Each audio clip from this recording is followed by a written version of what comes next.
Hey super friends, my name is Neil and welcome to episode 53 of the Get Your Comic Con podcast. We're here fortnightly-ish, or in this case 3 weeks, to bring you a slice of film, TV and pop culture goodness from our studio direct to your speakers. I am joined, of course, by my very own boy wonder Martin. Say hello, Martin. Hello, Martin. How are you today? The question that you just asked me off microphone, not to ask you. I'm okay. Well, I shall ask no more. Thanks for bearing with us while we were away for 3 weeks. We are now back in sync after losing a week earlier in the month. But we're keeping it simple this episode, aren't we, Boy Wonder? We are indeed. So you can actually tell the listeners at home what we're talking about this episode. Can I? Yeah. What are we talking about? Oh, the film. The Society of Justice. Justice Society World War II is the sole focus of this podcast because we are joined by a number of special guests. If you listen to our last podcast, you will know that I was very excited to tell you that I had sat down and done some interviews recently. So this episode, we are being joined by one of the co-writers of Justice Society World War II, Jeremy Adams, and we are also being joined by two of the film stars, Elysia Rotaru, who plays Black Canary, and Matt Bomer, who plays Barry Allen / The Flash. So you will hear, as we're talking about the film, we will soar over to my chats with them, and you'll get to hear about their experience of writing this film, recording this film, being in this film, and alongside that, we will give you our thoughts, having watched it. So we're foregoing the news, and we're just going to dive straight in with Justice Society World War II.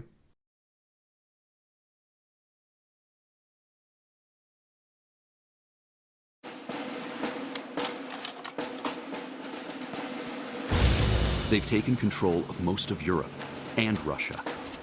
Merciful heaven, an invasion. That's not all, Mr. President. I take it that's where your big idea comes in. Let me introduce you to the team. Let's rattle off the main cast for this film. So you have Matt Bomer as The Flash, Stana Katic as Wonder Woman, Liam McIntyre as Aquaman, Matthew Mercer as Owlman, Chris Diamantopoulos as Steve Trevor, Jeffrey Arend as Charles Halstead / advisor, Elysia Rotaru as Black Canary, Omid Abtahi as Hawkman, Ashley Lathrop as Iris West, Darren DePaul as President Roosevelt, Keith Ferguson as Dr. Fate, and Armin Taylor as Jay Garrick, the Flash. Yes, there are two Flashes in this movie.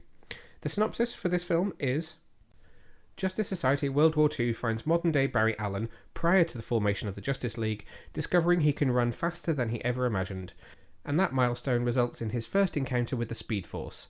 The Flash is promptly launched into the midst of a raging battle, primarily between Nazis and a team of Golden Age DC superheroes known as the Justice Society of America.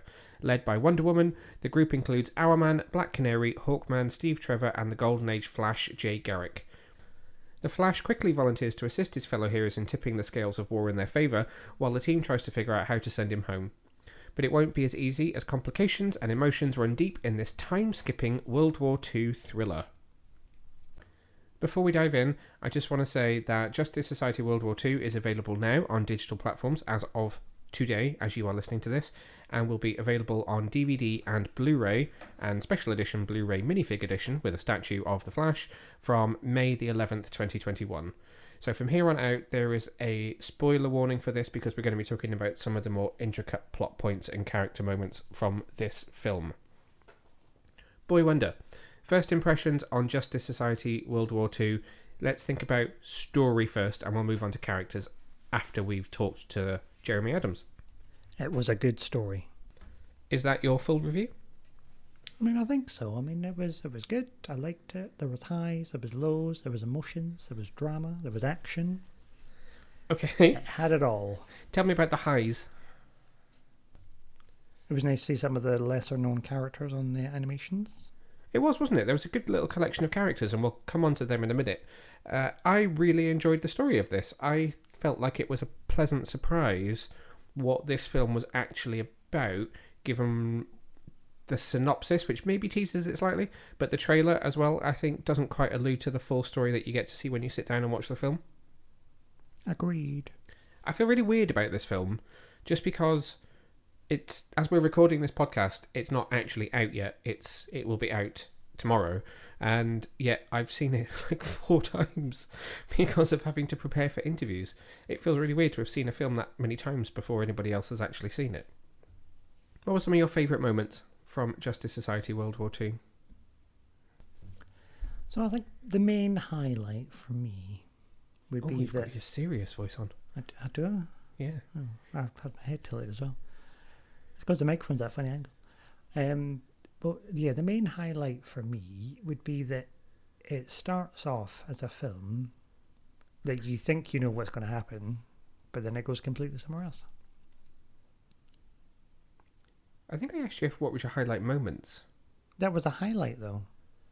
No? I meant like story points. What were points in the story that you particularly enjoyed? I particularly enjoyed that point. The fact that I thought it was going to be like a... I don't know how much to say, really. I don't want to give it away. No, true. I meant like key scenes. Were there any sort of key scenes that were real highlights for you in it? So you've got like there was an opening and ending bookend with Barry Allen, so Matt Bomer's Flash in the present day before he travelled back to the World War II era. Then there's obviously quite a few key battles and a couple of cameos and things that happen in that period. There's some reveals, maybe some magical sides of the DC universe that crop up. So I was just wondering if there were any bits that really stand out to you as favourites from that. Or if you're going to be that specific, I liked the introduction of Dr. Fate. That was exciting. It adds a very interesting element to the story, doesn't it? It does. Would you like to elaborate on that? I've given a spoiler warning, so it's okay. Okay, so that's fine. So when I said at the beginning I was being all cryptic about how I liked how it wasn't going to take us down the story path that I thought it was going to take us down. About how it's the Flash, he's running fast, oh god, he's gone back in time. But actually he's jumped into a different universe and then... So they don't go into a huge amount of detail on that. We don't know what Earth he is on, and what I presume it is still a time period of World War II, but not our universe because things aren't quite the same. So that's a sort of interesting point that I think is left open-ended in the film as to what Earth he is, and they don't really hugely put a time sort of stamp on exactly when it is. I don't think. It has been a little while since I've watched it. I think favourite moments to me, I love the opening and the ending. The present day stuff is really, really cool. I'm definitely not going to talk more about that here because it sets up some really cool stuff for the future of the DC animated movies.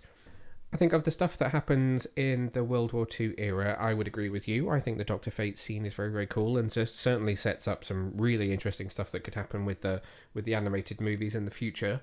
I also really enjoyed some of the levity in the relationship between Diana and Steve, because it can be quite a dark film at times, but there were some interesting points between them, particularly with him constantly proposing to her at least sort of once every single day, and their romantic relationship is set up really interestingly, particularly given that she is the leader of the group, yet he is the sort of alpha male archetype, and we're showing a period of time where women wouldn't necessarily have been in that kind of role. There's a gender flip in terms of the power between the two of those characters. You know what I mean?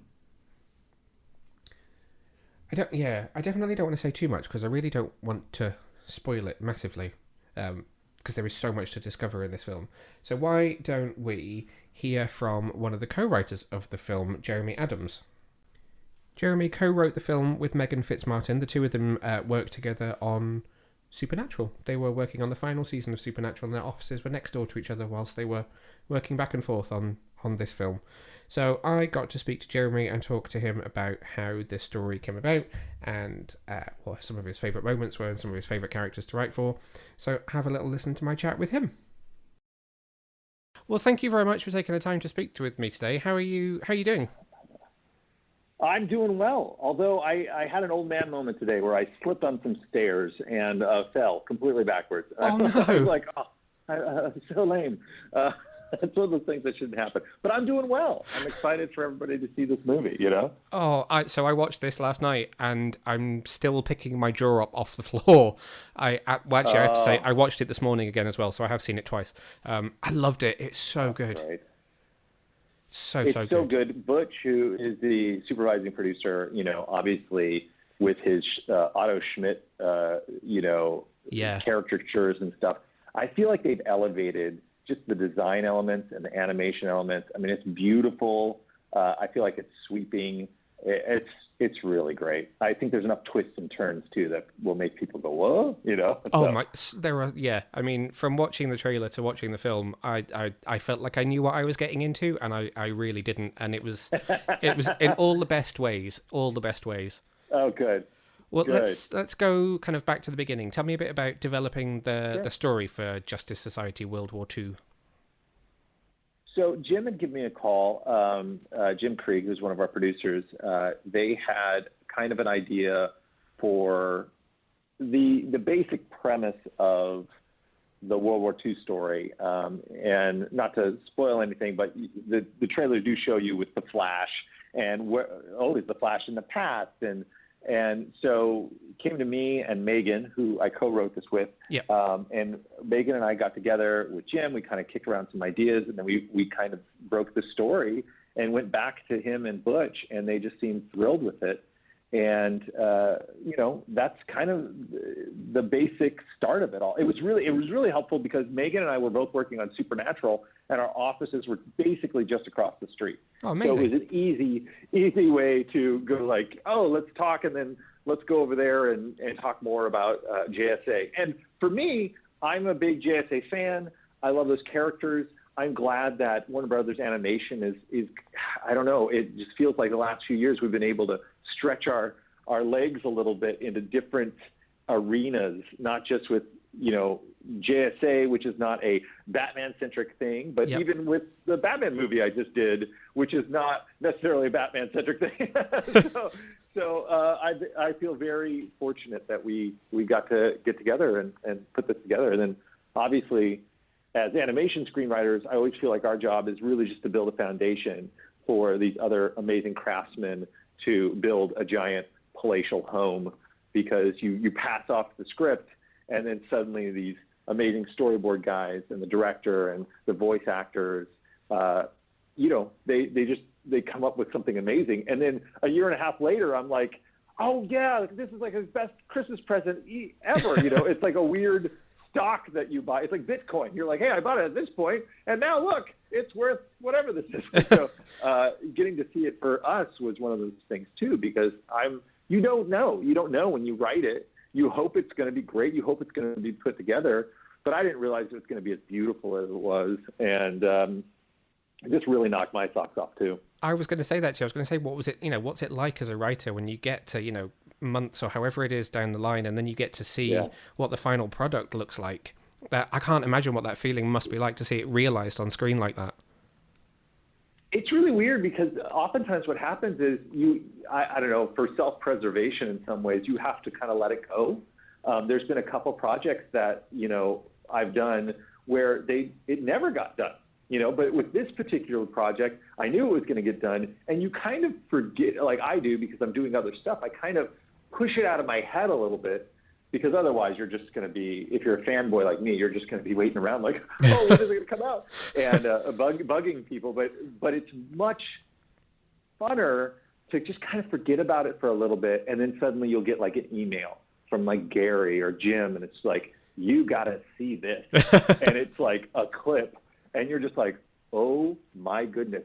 And then what's crazy is, it's just that other dimensions of stuff. Animation is such a collaborative art form, and it's so much fun. And for me, like, there's a moment with Black Canary that I am just like, oh, this is like deep. Like this, I wrote it, and it still feels emotional, And I love all that stuff. But as a writer, it is like the best birthday present ever. Like, it's coming, and you put it. You hope. Somebody saw your wish list, and then it's even better than what you hoped for, and that's all you could ever ask for as a writer. That's amazing to hear. You just kind of touched on it slightly there with kind of the Black Canary moment, because I think I know what you're talking about. But there are some really wonderfully complex relationships between the characters in this film. Was it really important to you to break up that? I mean, the action is huge and it's amazing, but was it important to break that up with some of the more emotional character beats?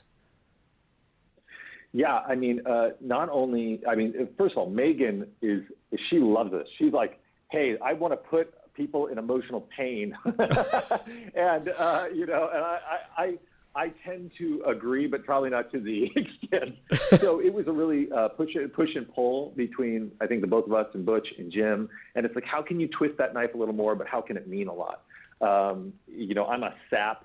I have 2 speeds, which is like teeny bopper romance and 80s action. So I think that added to the overall movie a little bit. The emotional quality, Jim Krieg is really good at this. It's like, what's the heart of the story? Why should I care as a person watching this?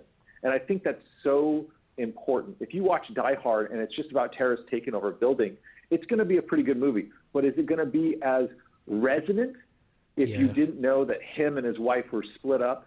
And, it's like you have to have the heart, you have to have the emotion of why we should care about these characters. And we see that with Steve Trevor and his love of Wonder Woman and that kind of, back and forth about the fragility of humanity, but also the nobility of humanity, and some other characters, obviously Black Canary and Hawkman, who kind of knows he's going to end up seeing his true love, but kind of coaching her almost in a Big Brother way, that's like, unless Big Brother way, except that a lot of people are starting to ship them. But like, it's like coach her about like, hey, you can't just, wait for tomorrow because tomorrow may not come. Yeah. And I think that's such a huge message in the movie itself.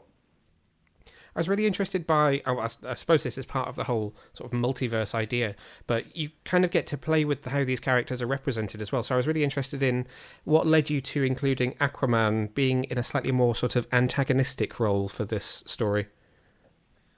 Yeah, part of that is just some of the twists and turns we want to set up because it goes against expectation, obviously.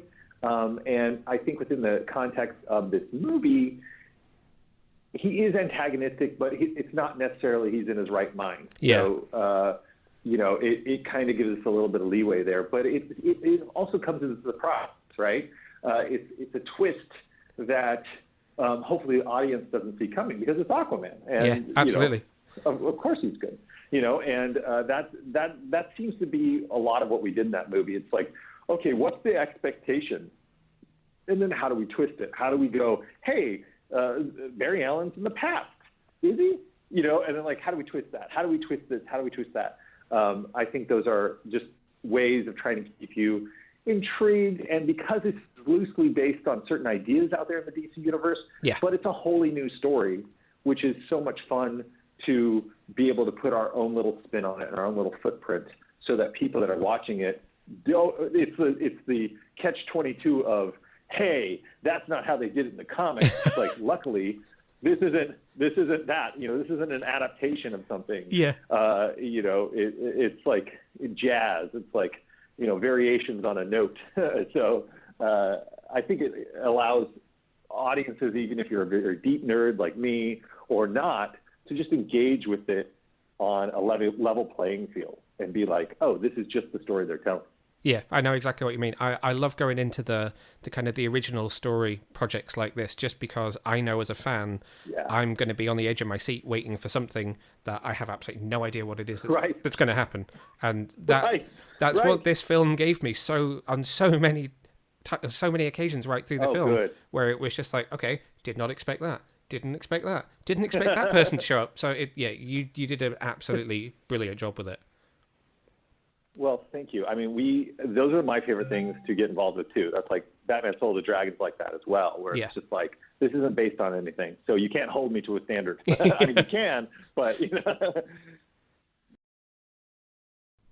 What a lovely chap. He certainly is. And just for anybody that's confused, in Scotland, chap is a knock at the door. Well, I meant chap as in like gentleman. Oh, I said chap at the door, didn't I? So knock at the door. Yeah. I say you're chapping. Thank you for that cultural insight. There you go. Okay, so before we move on to the interviews with Elysia and Matt, let's just talk a bit about the characters of this film. So, core group of heroes you've got here. You've got Wonder Woman, Jay Garrick Flash, Barry Allen Flash, Hawkman, Arrowman, and Black Canary. I don't think I missed anyone. Steve Trevor, obviously, who's also there. I guess you could class him as a hero, as he's part of the team. Who were your favourites? I think definitely Baza. Bazzer Allen. Baz Allen. And I quite, I liked them all, to be honest with you. It was nice to see characters that we know really well, but portrayed in a slightly different way, where they're a bit more war-torn and gritty. Yeah, it's interesting to go backwards in time in the DC universe, as it were, and see the beginnings of a superhero team from a slightly different angle. I mean, there is part of the kind of Easter egg trail that leads you to the realization that we're in another Earth is the fact that Barry is completely unaware of the Justice Society. They're not a team that he's aware of, and that kind of leads maybe Canary more than others, but Canary and Hawkman to question some of their own place in the world and their place in history, which I think leads to a really interesting relationship between the two of them. He's obviously got Chiara, who's not seen in the film, but is part of his history. But there's still, it's sort of, the relationship teeters on slightly brother-sister, slightly romantic at the same time between the two of them, that like there's a bit of a spark between them, which is quite interesting to watch. Yeah, it's interesting because they're a team because they need to be a team because of the war, but not because they're a team of heroes like they would be in the Justice League. Yeah, it's a bit more of kind of just we have to work together to get the job done, which I guess is still an aspect of the Justice League, but after, this is almost like that first big mission that would bring the Justice League together. That kind of, we have to work together, and in the future we will choose to work together. There's sort of less of a choice here, is there? Yeah, there's less of a sort of intergalactic foe than a war against humanity, really. Yeah. What do you think about this version of Wonder Woman? I think it's a very harsh Wonder Woman. It is. It's a very, well, it's a bit like you said a moment ago. It's a war-torn Wonder Woman. There's not a lot of hope there, but there's still a lot of empathy there. It's almost like she's ready to turn her back on humanity for 100 years. A great introduction scene for her. Well, actually, so you do see her earlier in the film, but when the Flash arrives in World War II, great introduction scene for her, that fight scene that was released as a clip early on, where she just comes charging through like a wall, or kind of drops into the scene and just takes out a group of Nazis like they're absolutely nothing. It's a brilliant example of the strength of the character. I guess it does have quite a bit in common with Zack Snyder's version of the character, just because of the sword and shield and that kind of war stance version of her. I think Stana Katic has a really great voice for that part as well. The part of the trick here is that Matt Bomer has previously played Superman, where he's now the Flash, and when he played Superman, Stana Katic, who voices Wonder Woman here, was his Lois Lane. So the two of them have kind of been partnered in a DC film before, and their voices work together really well, but I think she has a great strength in her voice that works really well for that character. What do you think of this version of Canary? I almost went into my interview with Elysia thinking Canary's a character that people are still coming to know, but then I went through it in my head and I thought, well, actually, you've just had her in a movie. You've got several versions of her in the Arrowverse. She's been in this. She's been in quite a few different animated series and films, so she's probably a bigger character than I think of her as now. But what do you think of this version? I really liked it. Again, it's that sort of remnants of what she should be, but just a bit more war-torn and Nazi fatigued. I think she feels like maybe the most different to me, just because they bring her in as someone who is almost thought of as a criminal before being recruited into the group, and is recruited because of her canary cry, and is the one who kind of has aspects of all of the other characters brought together. She almost feels a little bit like the glue that brings everyone together, because I think she has more interactions with the different members of I was going to call it the Justice League then. I should say the JSA, shouldn't I? It feels like she has more interactions with the JSA members individually than maybe some of the other characters do. So she is the one that's pulling them all together. She's that common thread. Yeah. Maybe we'll come back to her in a moment. Let's focus on Barry Allen for a second. What do you think of Bomer, who, okay, we've heard as Superman in the past. We regularly hear as Larry in Doom Patrol. What do you think of him as a Flash? What do you think of his Flash voice? I thought it was really good. He's very Flash-esque, but I mean, he's pretty good in everything he does, really. He is, but I think he really captured Barry Allen quite well. I think one thing that is often not picked up on with Grant Gustin's performance, in comparison to like a comic book version of The Flash, is I think Grant does a really good job of Barry's enthusiasm. I think that sometimes gets a little bit lost in the lovey-doveyness of the Flash CW show, which I mean, Iris is at the beginning and the end of this film, but there isn't a huge amount of time for a relationship to be built up between the two of them. We just understand that we're being plopped into the story when they've been together for a while. But I think that what Bomer does is really capture that enthusiasm and put it into a slightly more straight up version from the comics of Barry Allen. That makes sense. That's what I was going to say. That's what you were thinking. Yeah. Was you get that slight romantic tension between them? So he's taken her to Metropolis on a date, and it's him promising that he'll take some time away from being the Flash and spend some time with her, and then a rather A-list villain from the world of a hero who lives in Metropolis appears and splits them up for not as in relationship wise, but separately in the scene for a while, and he doesn't return to her until the end, by which time he's learned quite a meaningful lesson about family and how that works and what his relationship should be like. So I felt like there was even though she was only in it for a very brief period, it's quite impactful. I was thinking exactly the same thing. No, I think you've switched off. No, what I was actually thinking was, God, he was away for so long, but in her mind, he was only gone for a split second. He must have been knackered. Oh, well, true, yep. I mean, you never see him going for a wee flash nap, do you? No, you don't. A flash nap. Yeah. But there is a huge emotional arc for his character, which I think is testament to some really strong writing in this film, because he does learn a huge lesson, and that lesson is really well...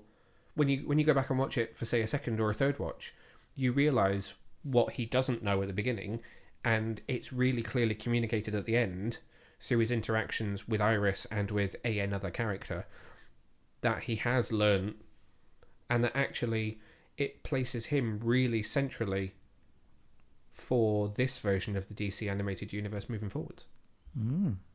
It does actually. I never thought about that, because what the lesson he learns is going to have a massive ramification on this new animated universe. It does.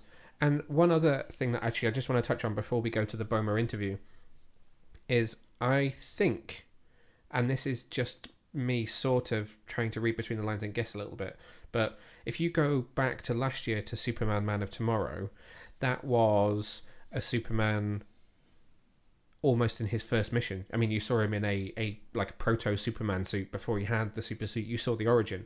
Whereas this version of the Flash, if the two of them are ever to share a scene in the future or a Justice League title, I feel like this Flash may not necessarily be too much older, but has been a hero for considerably longer. Okay, he doesn't have a grasp on the Speed Force, but clearly he's been the Flash long enough that Iris is aware of that fact and that it has potentially had issues on their relationship, but that there is a grasp on who he is and his identity as a hero. So that's potentially interesting to see a Justice League where the Flash is one of the more seasoned members, especially compared to somebody as powerful as, say, Superman, or to someone like Batman, who we'll be meeting next in The Long Halloween. I'm excited to see how Batman fits into all of this. Yes, absolutely. Me too. It's interesting, and I'm glad that they've left him till next. So we've now kind of seen a Superman in his film. We've seen a Flash here. A potential Wonder Woman? I don't know. As this seems to be a different Earth that the JSA is on, it might not be what our Wonder Woman ends up being like, but it gives him an impression of what Wonder Woman is going to be like. It gives us an idea of what she could be like. To then move into a Batman, not as our kind of number one pick here, is interesting. But I guess let's go and chat to Matt Bomer now about his role as Barry Allen the Flash. So, Justice Society, tell me about your version of the Flash and where we find him in this film. So, when we meet Barry in this film, he is scattered mentally, physically. He's trying to be everything to everyone and do 100 different things at the same time. And it's really affecting the relationships in his life, particularly his relationship with Iris. And he's thrust into these really extraordinary circumstances where he encounters the Justice Society. And it's only really by his interactions with them and his watching the relationships between the group, and particularly between Wonder Woman and Steve, that he's able to really value the present moment in his life. And and be available and present to the people who he loves the most. What was it about I guess the story of this or the pitch for this film that made you want to join the cast? Well, I mean, obviously you're dealing with really iconic characters. Yeah. This is a character who I've known and loved as long as I can remember. And it was a character who was really a big hit with one of our kids in particular at our home. Oh. So, yes, many Halloween costumes, many years. And sure, you understand why certain characters are so iconic for certain people, because now he's an athlete, he loves running fast and all those things. So, I don't know, maybe it's a bit on the nose, but I understand what his fascination with the Flash. It starts with that, and just having had such a great experience doing voiceover work with Warner Brothers and DC in the past. And then I read the script, and I thought the story was really engaging and unique and ultimately very moving. And I thought the character had a great arc, and I thought he had a great sense of humor and really unique rhythms. So all these were things that I thought would make this unique from some of the other roles I'd voiced in the past. It really is a brilliant arc for him as well. There's such a well-defined beginning point to where you then find him at the end of the film. What's it like trying to bring that kind of arc to life when you're in a recording booth as opposed to when you're doing something, say, in live action and you're on set with other actors? Well, you really only have your voice, and the registers and cadences and rhythms that make that character unique. But I think we all owe so much to Wes Gleason and Butch Lukic, who were with all of us, because we're never really in the same room at the same time. So they really did a great job getting everyone in the same film. And that's probably doubly hard on a job like this, which involves a different time period where people spoke differently. Yeah. And there are different dialects. So, you're really relying heavily on that collaboration. And I remember distinctly at the initial phases of recording, you're kind of really discovering the rhythms of the character together. And then you get into a zone, you go, oh, okay, this is the guy they want, this is what they want, and you kind of settle into that and go for that. And then there are so many great action scenes in this, and you get some you have some real fun in this film. How is it recording those moments? Well, I love Barry's sense of humor. I mean, that was one of the things that was most intriguing to me about the role. I think it bolsters him through very difficult experiences, and he also has this great sense of fortitude. But the action sequences are always one of my favorite experiences in doing these films. Fortunately, they save them typically until the end of a recording session, so you don't lose your voice. But good idea. I'm one of those people.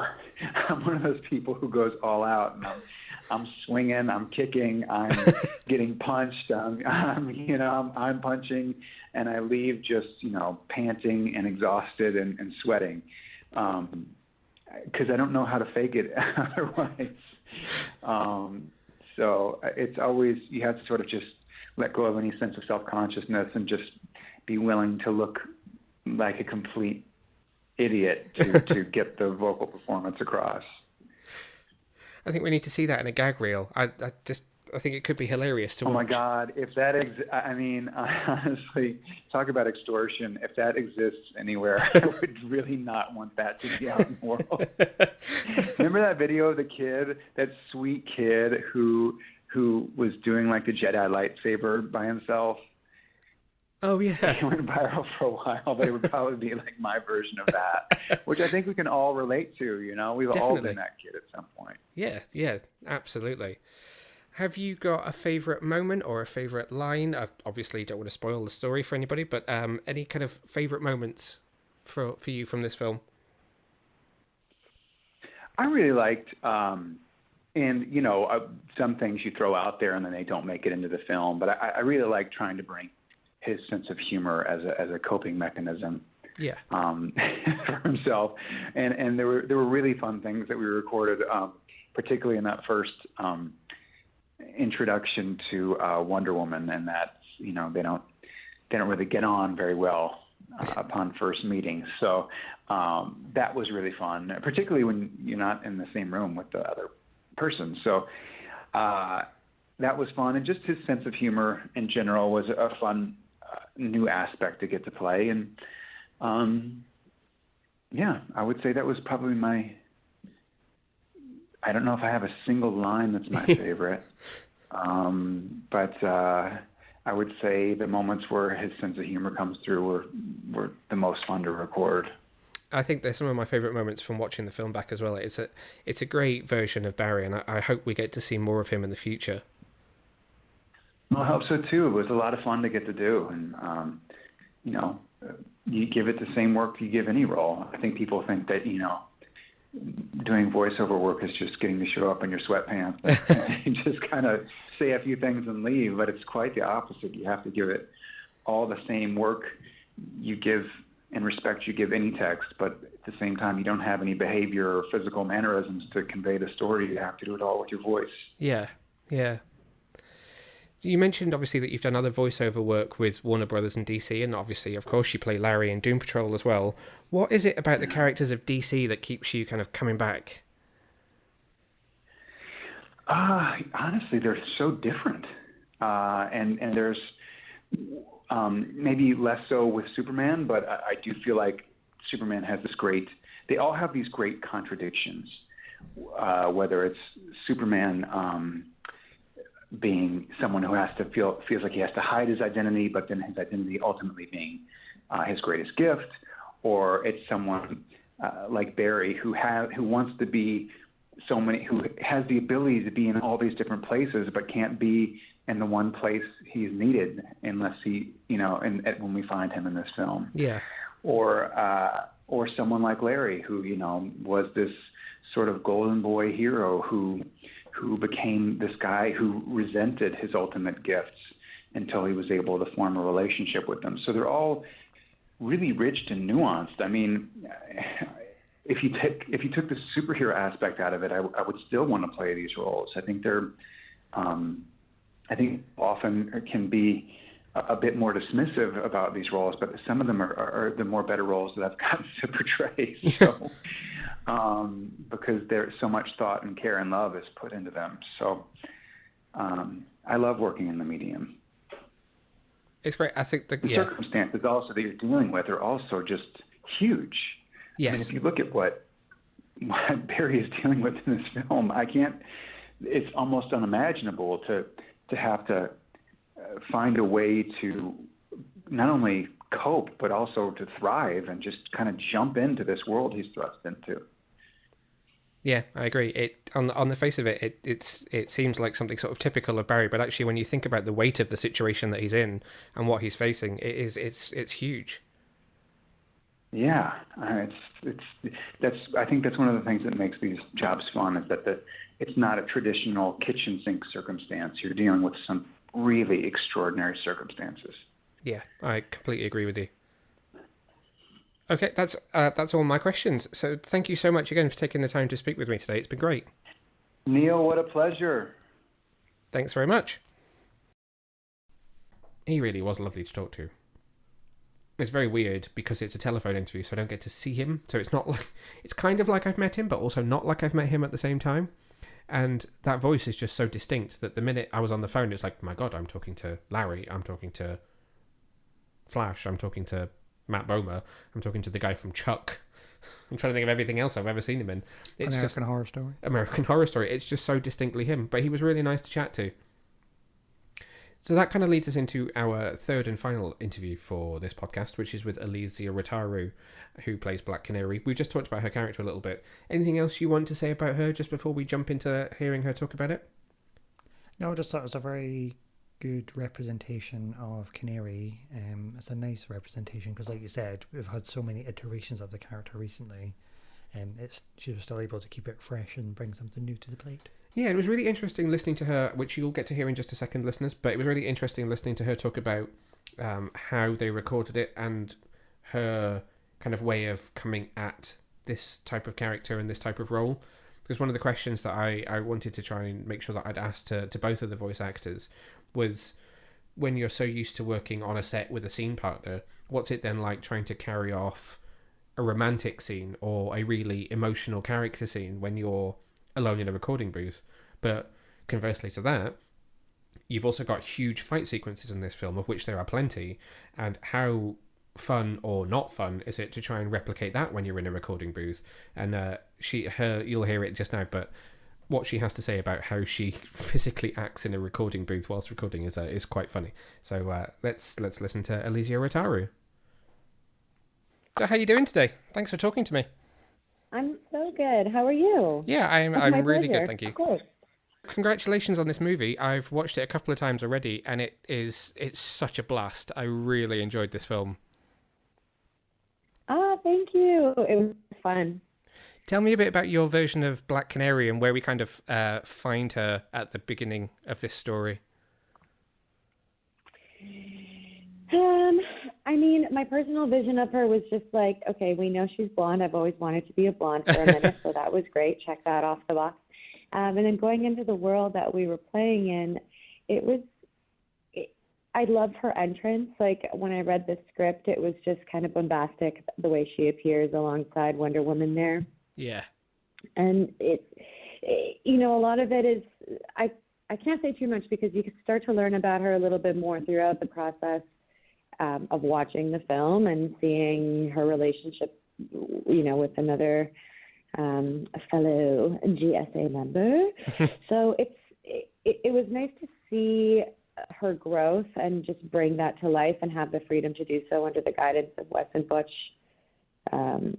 when we recorded. So I was almost like kind of taken aback by that because I don't really know much about that character anyway. You know what I mean? It's never been a character that I was on Arrow for a season, but like I didn't really touch base with the Black Canary character that much in the backstory.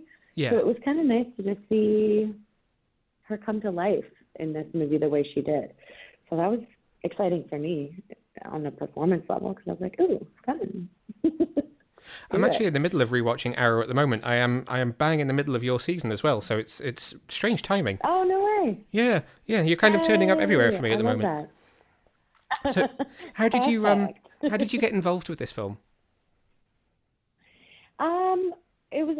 It just came through the normal like pipelines of the daily work of an actor, like the agency sent me an audition, I laid it down, kind of didn't think twice because you can't really live like that. Well, personally, I can't live like that. But and then the offer came through, and I was just like, what? Like, is this for real? So it was just kind of one of those moments where you're like, okay, cool. Like the work has been set, and you've done it, and now you let the upper echelon decide. So, and then you go and record, and it was just, it was, for me, it was like a big pinch me moment, only because of where I'm from. Like I'm Canadian originally, and being able to work on something of this caliber with the caliber of people involved, like I'm still in awe. And like that's probably why I'm stuttering right now and like sound like a total loser. But like, oh my God, like it's totally, it's kind of a YOLO moment for me for sure. That's really nice. That's really nice to hear. It's so nice when you get to talk to an actor that really actually wants to be involved with the project and loves the piece of work that they're doing. It's sad when they don't, though, isn't it? You're like, no, I agree. You could see me, you'd be like, wow, this girl's a total nerd. Like I'm just smiling because it's just so cool. You know what I mean? And this whole process has been so lovely. Now I'm smiling just listening to you talk about it as well. People. Oh, yeah. I'm like, where's the Zoom channel? But yeah, it's. What was your process like for finding that voice for Black Canary as well? It was interesting because when we were in the studio, you can do research and read up and like try and mimic or try and get inspiration, which I did do. And I looked at my past voiceover artists who voiced Black Canary, like Tara Strong is one of them who I adore and, have met very briefly at a party, but like never worked with yet. So using those people as inspiration was kind of lovely. But then getting in front of the mic with Wes was just, you didn't throw anything out of the window completely, but you just needed to let it flow and be guided. So I know that when we first started finding it, it was like, okay, we love your sound, like the way you sound. We want to keep her a little bit more edgier sounding, as you could probably tell in the film. Yeah. She has a different tone compared to the other characters. She's one of the younger ones, so it was like, okay, let's keep her edgy. Let's keep the chip on the shoulder. Let's give her, that vibe, and keep her grounded for sure, and then just have fun with it. Because, when we got to all the canary screams, that's where we just, blew it up in the studio and stepped off the mic and just let her rip. So it was just kind of fun to navigate that with the guys, on the other side of the glass, and just, yeah, I don't know. I haven't really played a character like that before, so it was really exciting. I'm still excited about it. That's so sweet. I was actually going to ask you about some of the kind of mix of scenes. So, when you're in that booth and you're in front of the mic, trying to perform the kind of character moments, the quieter moments, how does that kind of differ from when you're doing it, say, on a set, when you're doing something that's live action?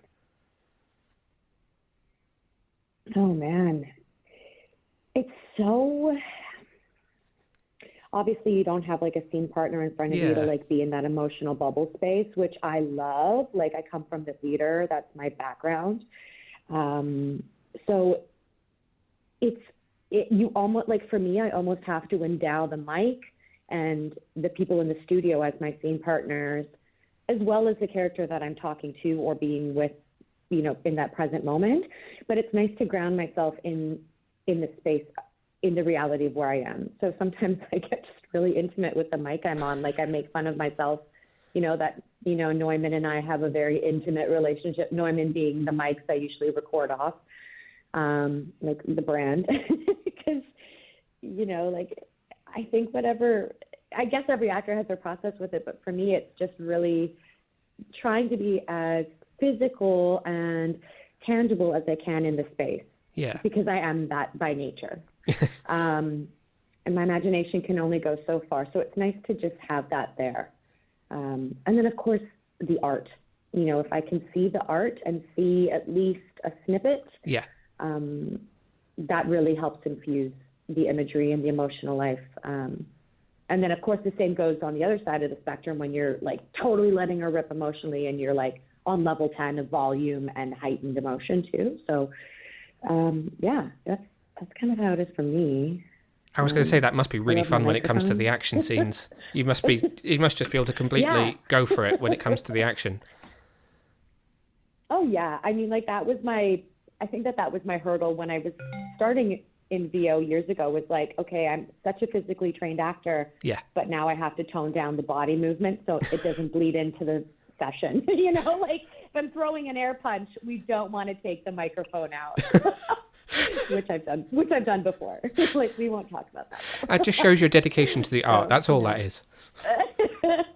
Yeah, Chuck Norrising it in the booth by accident, knocking everything over. That's quite an image. God. I like that. Yeah, thank you. So you've obviously, as you mentioned, you've also appeared in Arrow as well. Are there any other DC characters that you'd like to play, be it in animation, live action? $1 million question. I try not to put myself in a box too much by limiting it. I just bring it on, anything, whatever can kind of titillate the senses and people think that I can bring life to, I'm game for. So I'm wide open that way. I mean, I love playing strong characters. I also love playing super nerdy characters. I'd love to play a character one day like Dexter's Laboratory vibes, That's awesome. That's not really DC world, but no, but I love that reference. I love to, sometimes with on camera, you don't really get the opportunity to go that way based on whatever your look or whatnot. But in the booth, it all just goes away. So if people can hear it and see me do it in their mind's eye, then thank you. I'm there. Let's play.